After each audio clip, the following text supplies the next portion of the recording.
کہتے ہیں کہ فرعون مصر کی ملکہ نے سب سے پہلے عطر بنایا تھا۔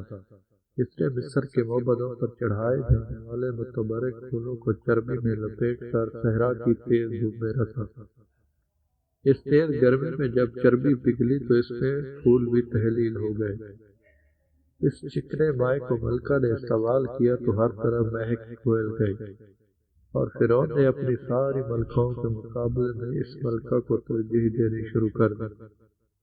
جب اسے اس قدر حوصلہ افزا نتائج ملے تو اس نے مزید دوسری طرح کے عطر بھی بنائے اور نہ صرف خود استعمال کیے بلکہ فرعون اور اپنے دوسرے رشتہ داروں کو بھی تحائف دیے۔ ملکہ کی چہیتی بیٹی کی شادی پر اسے جو جہیز میں تحائف دیے گئے ان میں سندل کے درخت سے کشید کردہ عطر بھی شامل تھا۔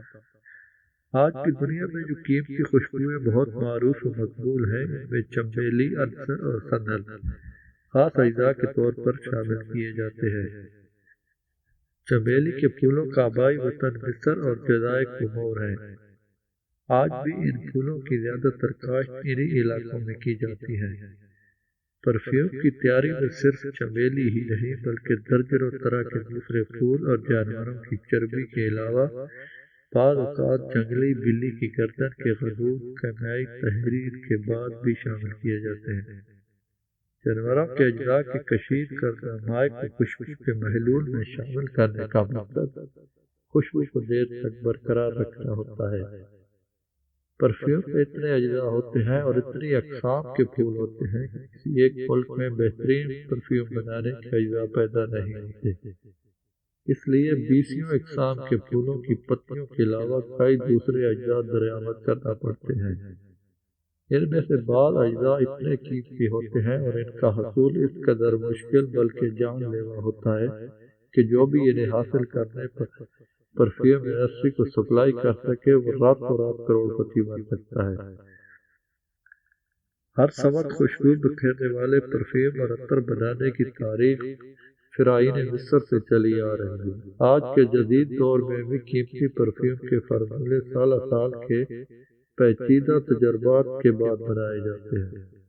ان فارمولوں کی حفاظت ISI اور CII کے سربستہ رازوں کی طرح کی جاتی ہے تاکہ کسی دوسری کمپنی کو ان کی ہوا تک نہ لگ سکے۔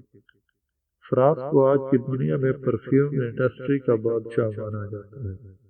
اگر صرف فرانس ہی نہیں بلکہ دوسرے ممالک کی پرفیوم انڈسٹری میں یہ چلن عام ہے کہ خوشبو بنانے اور ان کی کوالٹی کنٹرول کرنے کے لیے جن لوگوں کو ملازم رکھا جائے ان کی ناک کا باقاعدہ بیمہ کروایا جاتا ہے۔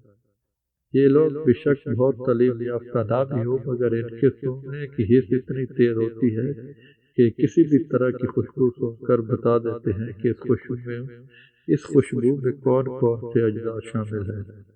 اگر جہاں ان کے سونگنے کی حس بہت زیادہ ہوتی ہے وہاں یہ لوگ بہت جلد سینے کے امراض خصوصاً بے ترتیب سانس حساسیت کا شکار ہو جاتے ہیں۔